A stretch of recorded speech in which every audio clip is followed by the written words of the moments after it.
Welcome back to the second part of our T-shirt sandal episode. Let's go!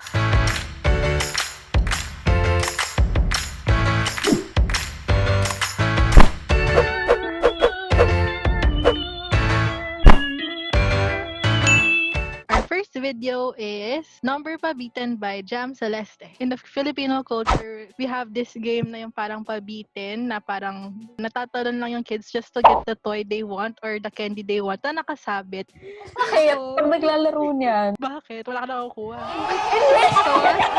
Dun sa video na kung paano nilalaro yung toy, ano yung mga possible skills that can be targeted or not pa-practice dito, lalo na sa toddler age? Nade-develop din dito kasi yung gross motor skills natin. So, before tayo matuto ng mga running, jumping, we start first yung mga crawling, actually cruising for babies who would learn how to walk pa lang. So, cruising is yung you try to walk na nakahawak sa wall or something. So, pwede mo siyang makita rin sa mga toddlers if they play this, lalo na kung nakasabit sa wall yung pabitin. Pag mas kaya na nung kid na mag-run and mag-jump, pwede mo rin i-include kasi, di ba? Pwede mo taasan yung pabitin. Gaano ba ka-important tong gross motor skills for this age? You learn first gross motor skills para magawa mo yung mga important activities mo later on. So, simpleng crawling, tapos cruising. Para siyang stepping stone to more complex movements. So what other skills can we target dito sa toy na to?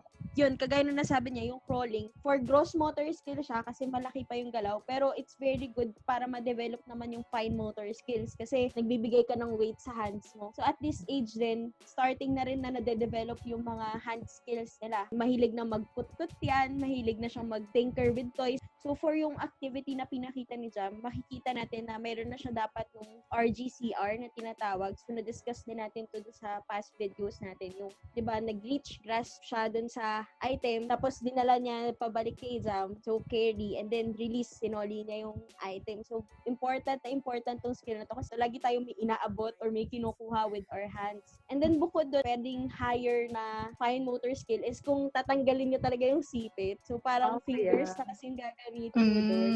Good din yun para ma-practice yung mga pinch natin. They go together, no? Yung fine motor tsaka gross motor skills, lalo na dito sa gameplay ng toy ni Ate Jam. Kanina, napansin natin na may numbers na parang lawit with doon sa pabitin. What do you think is the purpose of this element? Yung numbers and yung other concepts ng toy, such as yung colors and letters. So, sa cognitive aspect or skills, yun ng toy. So, their basic understanding of, numbers, colors, letters, nag-start siya at this age. Actually, asking the kid to get yung number, color, or letter, napapakita din dun yung following instructions nila. At this age, not all of them, no? Yung iba parang di pa pumapasok na school. So, pwedeng good opportunity to introduce these concepts para ready sila when they start going to school or daycares. Very interesting din na medyo hindi ko nakakita yung pabitin. So, red yung curtain and then medyo dark din yung pabitin. Ano yung challenge dun sa parang feature nung game na yun? And so, challenge dito yung visual discrimination and figure ground perception. So, yung visual discrimination is, kunyari, meron kang object kagaya nun na red, tapos meron kang object na blue or black. So, alam mo na magkaiba sila kasi magkaiba sila ng color. And then, figure ground is yung kung may magkapatong na object, alam mo na mas nakaangat yung isa or hindi sila pantay. If you want na maging mas madali para dun sa bata na ma-discriminate or makita yung pinapakuha mo na pabitin, yung background is plain lang, tapos sana is opposite color dun sa mismong color ng t-shirt or nung tela na gagamitin mo. Actually, may iba pa tayo na target na visual skills such as yung scanning kasi kailangan mong tignan yung buong area. Naghahanap siya. So, hindi lang siya basta kung ano yung nasa tapat ng eyes ko. Pwede rin siya na titingin from side to side or up and down. What do you think are the other ways to modify this toy if you want to make it easier or harder? Since mabilis yung transition ng play rin ng bata, pwede natin i-target rin yung associative play naman. Kasi they're becoming more interested in other people. More people involved dito. So that can also be an upgrade. Gawin na natin siyang with other kids. Pwede nga rin to na parang obstacle course, diba? So, kahit dalawa lang sila na naglalaro, kunyari, magkapatid sila, dalawa maglalaro. Pwede yun, merong magko-crawl under muna sila ng table, tapos saka nila kukunin. Actually, may memory na rin yun eh. Kasi pwedeng at the start of the obstacle, sabihin mo, get number 2. So, parang dadaan mo na sila ng obstacle before they get number 2. So, check mo doon kung naalala nila ng number 2 ba yung pinapahanap mo. Kung yung obstacle course, pwede na rin i-target yung work behavior. So, yung pag-sustain niya ng attention niya dun sa activity, yung concentration rin, kung bumabalik-balik pa rin siya sa activity kahit na may distraction na pre-represent sa kanya. Kung kunwari, alam niya na natatalo na siya, tatapusin pa rin ba niya yung activity or magtatampo na lang siya, ayaw na niya gawin. And yung impulse control rin niya or yung self-control niya, kung kunwari, sasabihin mo yung get number 2, kukunin ba niya talaga yung number 2 or whatever yung nakita niya lang una. Mag-wait ba yung kid for your instructions or kukuha na lang siya randomly, ganun. So, very interesting yung sa work behavior na you mentioned kasi sometimes iba yung nagiging behavior ng kids when they're alone o kaya kapag merong other people. So, minsan mas na-excite sila, minsan mas na-awkwardan sila. So, depende yun sa kids. So, thank you for bringing up work behaviors for this toy. Anything you want to add? In relation to sinabi ni Aini, so to make the activity easier for them, you can decrease the number of toys para mas mabilis matapos yung activity. Tapos, pwede rin na the toys more within reach para hindi na sila na ma-frustrate. Parang ang taas naman, hindi ko maabot yan. That's why important yung downgrading. We want the kids to feel the sense of achievement kasi parang confidence din yun, tiwala sa sarili. Thank you so much for bringing that up and relating frustration tolerance sa pag-downgrade natin sa mga activity. Up next, we have Lion Puppet by Marian Luis Vertusio, CSP, PASP. Very arts and crafts type yung toy na binigay ni Marion. So, what are the skills that we can practice while we're doing this? And any activity actually na tabletop o yung usually ginagawa mo ng may table and chair, nakaupo ka lang, is yung mga work behaviors pa rin yan. At this age, since preschool, medyo getting ready for school na nga sila. So, important na okay na talaga yung attention nila, nakakatingin na talaga sila kasi medyo marami yung kailangan nilang gawin. Connecting dun sa maraming gawin kasi 'di ba marami yung kailangan na strips ilusot dun sa head ng lion. So yun, papasok pa rin dun yung frustration tolerance kasi baka mainis na siya pagka nakailang pasok na siya ng strip, baka ayaw niya na kaagad.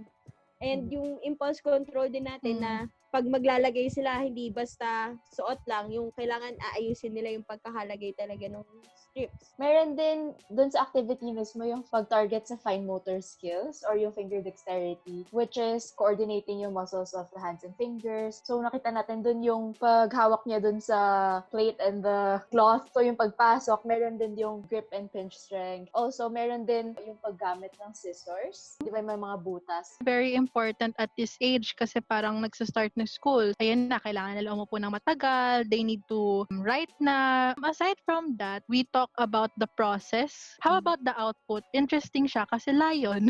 Cutie. Actually, yung toy na gawa na to, you can make other characters din. Pwedeng people or pwedeng other animals, dog, cat. So, pwede siya for yung tinatawag nating symbolic play. Symbolic play is when kids use an item or an object to represent something else. So, dito, ginagamit natin yung paper plate with the cloth to represent a lion. So, pwede ding symbolic play or if mas complex, pwede yung tinatawag nating complex imaginary play. So, dito, gumagawa ka na ng role play or detailed na story. For example, yung lion, pupunta siya sa castle and then may rescue na princess.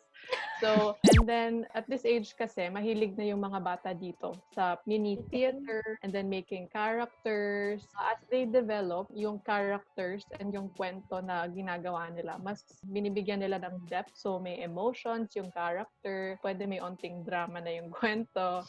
Pwede na din dyan yung tinatawag nating social thinking na parang, what do you do when this happened? Oh no, nahulog si lion. Anything to process yung mga social situations, we can do this dun sa lion kasi role play na yung ginagawa natin. So marami ng cognitive and social skills na target. Pwede rin natin gamitin to pretend kung ano yung mga daily activities natin. So kung kunyari, person yung ginawa niya, so may hair, so pwede yung combing, so pwede mo turuan yung bata ng mga daily skills na ganun. Pwedeng kung sa mouth yun, pwedeng magpat ng format, pwedeng brush, dinadaan, or brushing, ayun. So, pwede mo talagang turuan din ng mga life skills yung bata through this kind of play. Important din na aside from okay sila with skills for school, dapat din, yung sa bahay, meron din sila. Especially yung taking care of self. Tapos sinabi ni Ate Rose, di ba, pwede siya Mhm. parang paper doll style. So yung child natin na yung gagawa ng mga susuotin niya. Siya na yung mag-style however niya gusto. Para you're facilitating din yung creativity ng kid.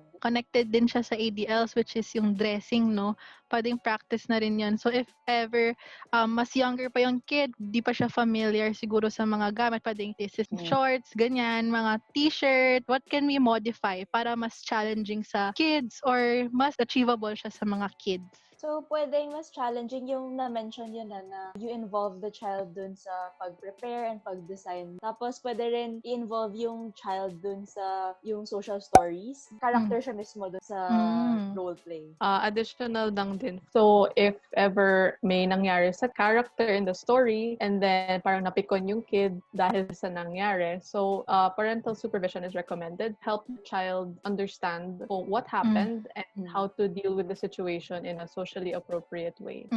So, this one is more on tapping na sa emotions ng kid and processing, lalo na kapag, kunyari, may conflict na nangyari sa mga social stories na ginagawa niyo. Yan, thank you so much kasi important din yan to process the emotions of kids and explain it to them kung ba't ganun yung nangyayari. As well as explain kung bakit appropriate or inappropriate yung behavior nila. So, our last toy for this episode is called Ring Me, submitted by Iris Neil Ibona, OTRP. Parang maganda tong activity during the summer, no? Yeah! Oh my gosh, alam niyo sa mga summer camp, 'di ba yung mga ganyan, like yung mga basaan activities, na-skip natin ng summer this year, sad. Walang swimming. So, nakita natin na as it is yung t-shirt, more of gameplay siya. Ano yung mga parang tumatak sa inyo na, uy, pwede yan gawin sa ganyan, pwede to sa ganito. Yun, actually, nabanggit na natin yung mga parang team building. Eh. Maganda to na physical activity kasi meron kang running, so meron sa legs. Tapos meron ka din ng ringing, so sa hands naman. So, very, nakakapagod na activity. You mentioned running, so ano Yes. yung pwede natin ma-advise sa mga kids and parents na gusto to gawin sa bahay? The surface or the area na gagawin tong activity, maganda kung non-slip siya or pwede kayong gumamit ng non-slip mat to avoid slipping or other injuries. Dun sa video, very simple.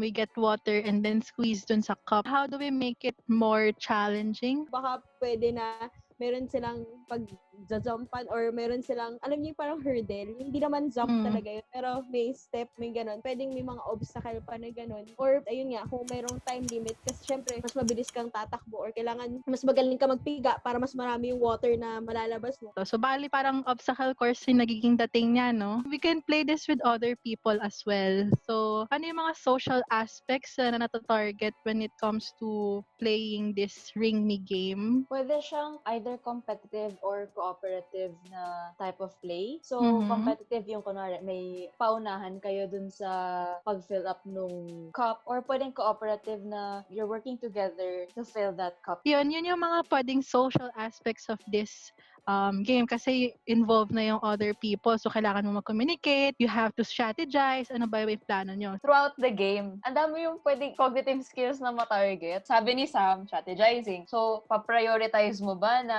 mabilis kayo, balik-balik kayo kahit tapon-tapon yung tubig, or mas slowly kayo pero mas kinikip mo yung water. So, pwede ka rin mag-isip ng mga iba pang strategies na, okay, habang pinupuno ko tong t-shirt na to, tapos sasaluhin ko yung tubig gamit yung t-shirt ko, yung t-shirt ko rin yung pipiga ko. It looks very physical, but actually madami siyang cognitive skills na nata-target. Pwede rin nating mas i-challenge pa yung mga cognitive skills na yun. Pwede ka rin maggawa pa ng ibang rules. Kunyari, hanggang 5 times lang pwede bumalik dun sa water. Sino yung may pinakamaraming may ipon na water.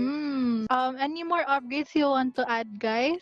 Iniisip ako, modification. Alam niyo, yung salitan na tic-tac-toe, pwede yung 9 yung cups. Tapos kung 2 teams sila, magpapaunahan kung sino yung makakaunang puno ng 3. Cool. Sobrang nakaka-tense na. Yeah. So, yun, very, interesting modification for this. Habang naglalaro, kasi pwede rin preparatory activity to doing laundry. Actually, pwede mo siya gawing game habang naglo-laundry ka. Laro tayo. Para masanay din sila. Very sakto siya sa school age kasi pwede na tayo magpasok ng mga household chores. Yeah. Yun, mga paglalaba, paglilinis, habang naglalaba siya, parang instead of cup lang gano'n naman yung papunuin niyo sa kanya. Kanina, no, Aini mentioned preparatory activity. So, ano ba yung preparatory activity? So, preparatory activity, you prepare the person for a more purposeful or occupation-based na activity. Stand-alone siya na activity. Yun na-mention ko naman na purposeful. Ito yung ina-align na natin sa mga occupation-based na activities. Pero, components pa siya. Hindi pa siya yung buong occupation mismo. Kapag occupation naman, ito yung nagko-come together na yung mga components nung activity. So, ito, yung mga na-discuss ni Aini, very important sa amin itong mga occupational therapist kasi ang target palagi namin is to translate them to their occupation. So, yung prep activity, stand-alone lang siya. Kung pag-uusapan natin yung paglalaba, preparatory activity natin, siguro grip strength para ma-prepare yung strength ng kamay niya sa pagpiga. So, pwede tayo mag-stress ball o kaya mag-ganon-ganon ng t-shirt. Practice lang talaga. And purposeful, we already practice yung specific component kasi sa paglalaba, maraming component dyan. Yung pagsuscoop ng powder, pagpipiga, paghahang. Sa purposeful, we practice yung pagpipiga. So, part siya ng occupational laundry. Component lang siya kumbaga. And then, occupation is yung paglalaba na as a whole. So, yun yung mga nangyayari sa mga sessions namin usually. So, thank you so much guys for that discussion. Thank you so much, Jam, Marian, and Iris for submitting your videos. Please like and subscribe to our Facebook, Instagram, and YouTube channels. And don't forget to use the hashtag ToyBoxPH on Facebook and Instagram when sharing our content or making the toys in our videos. If you want to add another toy to our toy box, you can email us at the email address below. Thanks for watching our video. Bye! Bye. Bye! Bye!